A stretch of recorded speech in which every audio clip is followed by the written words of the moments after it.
Have you ever really thought about where your stuff comes from? I mean, really thought about it? Because almost everything we own, everything we touch, tells this incredible story of globalization. So let's dive in and unpack this world that's kind of hiding in plain sight. Okay, let's start with something you're probably holding right now, your phone. It was likely designed, dreamed up in California, but its memory chips, they probably came from South Korea. The screen, Japan. Other key parts, Europe. And then all those pieces were shipped off to be put together by workers in China. It's a truly global product, right in the palm of your hand. And it's not just phones. Think about your car. It might have that slick German engineering, right? But it could have been assembled in Slovakia, using steel from Korea, rubber from Malaysia, and plastics from China. So that whole country of origin thing, yeah, it's way more of a puzzle than just a single place on a map. Even something as simple as your morning commute, it's all part of this massive global dance.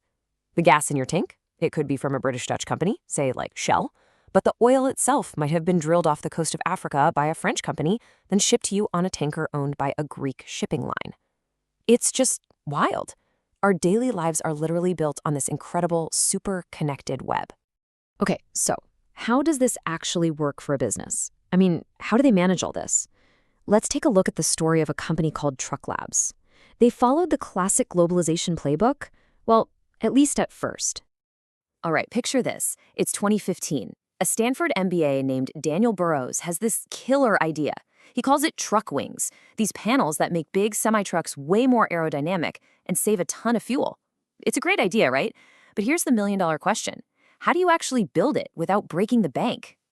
And that brings us to this really key concept, the globalization of production. So what is it? It's basically the strategy of making your stuff wherever it makes the most sense. You go where it's most efficient, where it's cheapest, or where the quality is best. You're tapping into lower labor costs or specific skills or cheaper energy wherever you can find it on the globe. And Truck Labs, well, they followed this strategy to a T. They sourced their aluminum from Taiwan, their electronics and wiring from China, all to keep costs down and find the skilled workers they needed. But, and this is important, they kept their secret sauce, all the R&D and the software, right at home in Silicon Valley. And look, this isn't just a move for scrappy startups. I mean, take the Boeing 787 Dreamliner. A staggering 65% of its value is outsourced. We're talking wings from Japan, the main body from Italy, landing gear from France. It is literally a flying testament to this idea of global production. So for decades, this was the winning strategy. This was just how you did business.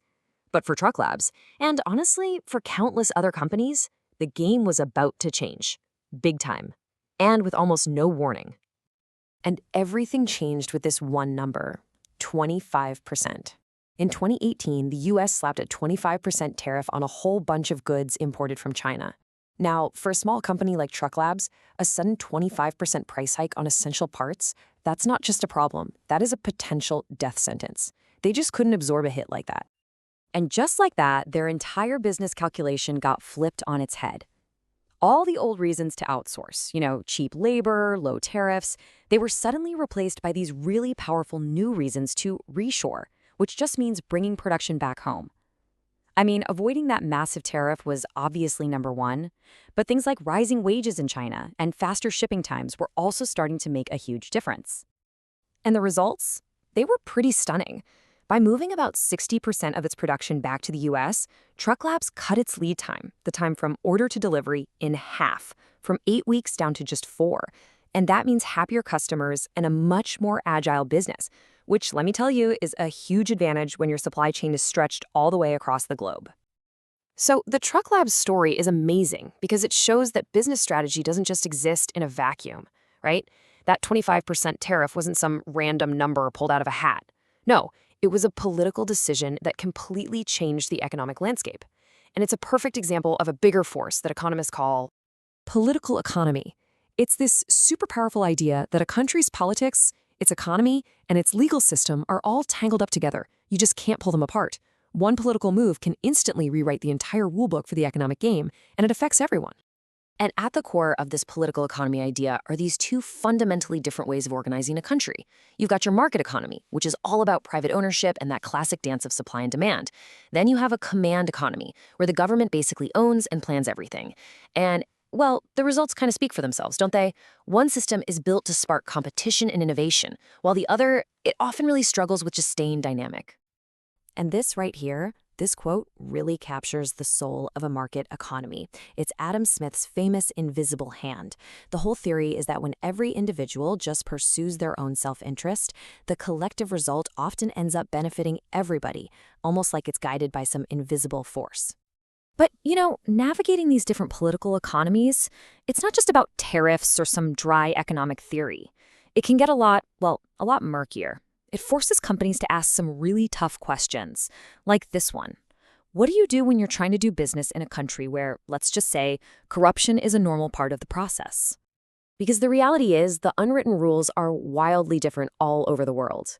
The level of corruption creates completely different risk profiles for businesses.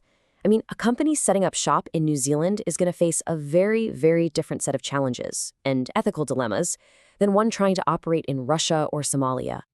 So you've got all of these forces, trade, politics, pandemics, technology. They're all crashing together. And it's forcing all of us to ask this really big question. What does the future of our interconnected world even look like? Yeah, it turns out globalization was never just a one-way street.